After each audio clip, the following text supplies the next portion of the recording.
probably still have some kind of archetypes that were common.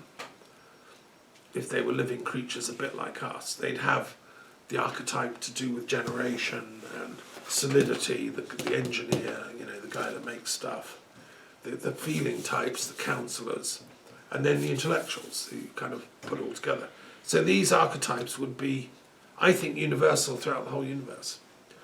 And that's what transpersonal thought is beginning to say might be the case.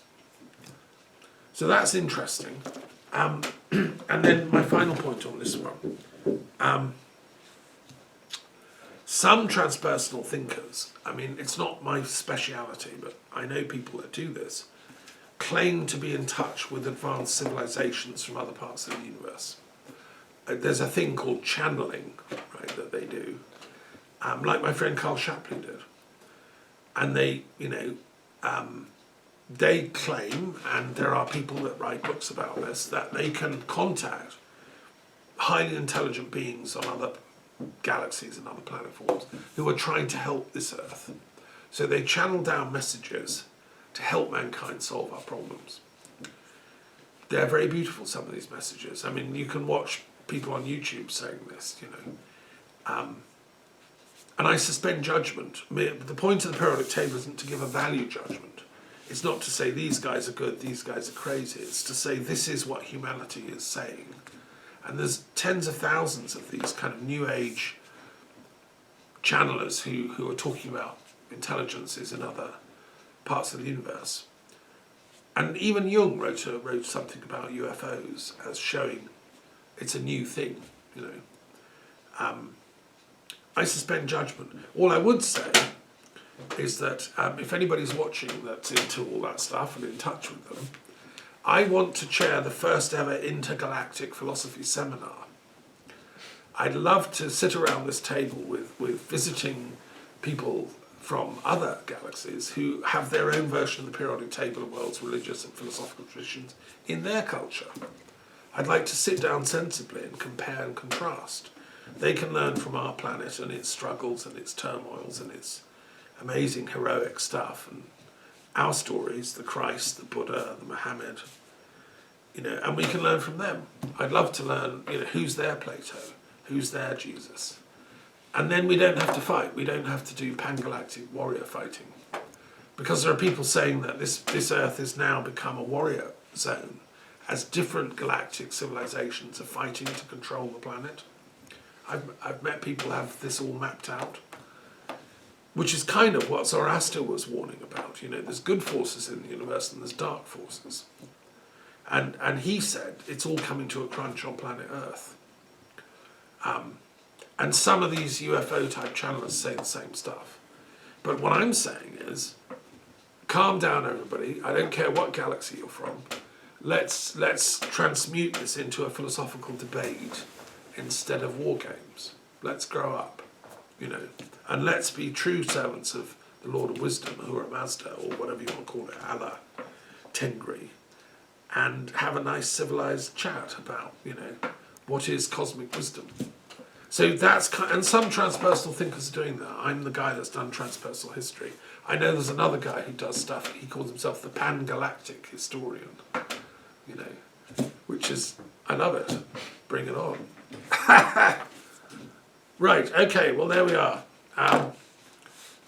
Okay, let's just, if you want one last final question, just about the table in general, or comment on what you've heard.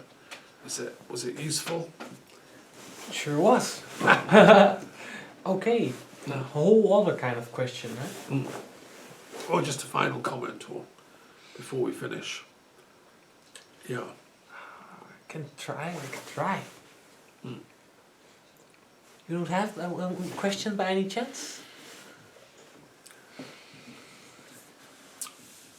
Vous avez compris le discours, oui? Oui. D'accord. Oui.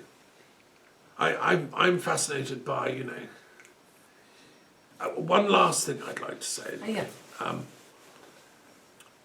Just to finish, is that I didn't mention this about Zoroaster. So the Zoroastrians believe that Ahriman, the devil, was fighting with God before this world was created. So we can think of it as like two alien species fighting. The nice, good elves, like in Lord of the Rings, versus the sort of horrible, the sort of demonic forces, right? And this battle's been going on for trillions of years, before this world even came into existence. We've only been here 4 billion years, so it's pretty young. Mm.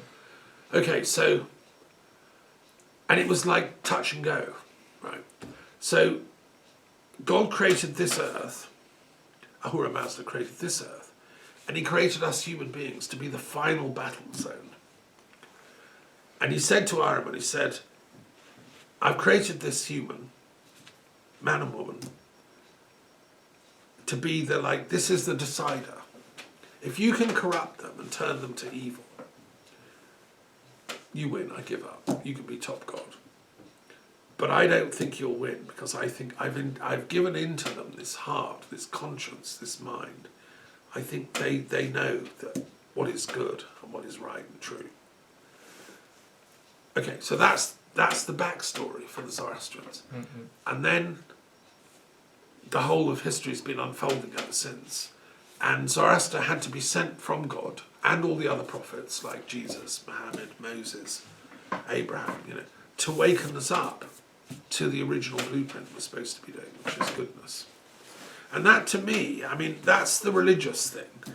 That fits with this sort of ufology narrative about the pan-galactic wars going on and different alien species fighting, And what I'm saying as a philosopher, the pan-galactic philosopher, you could call me, is let's have a peace treaty between them all. I don't know what name we're going to use for the absolute creation of this vast, vast universe. In my book on religious mathematics, the numbers are astounding. The number of possible planets, of galaxies and all that. Surely we should be humble and love it. This planet is beautiful. I love watching the sunset from the mountains, and I love falling in love, and I love my daughters, and life is amazing. Can't we just isn't that enough? Why do we have to keep trying to destroy it? So this is my concluding thing, I just wish the devil would get off this planet and let us get on with living. And Ahura Mazda and the Seishan can come back and everyone live happily ever after. That's my conclusion. Right. Okay. Voilà. Okay. Merci pour écouter et on va voir une autre fois. Okay. Thank you. Yeah.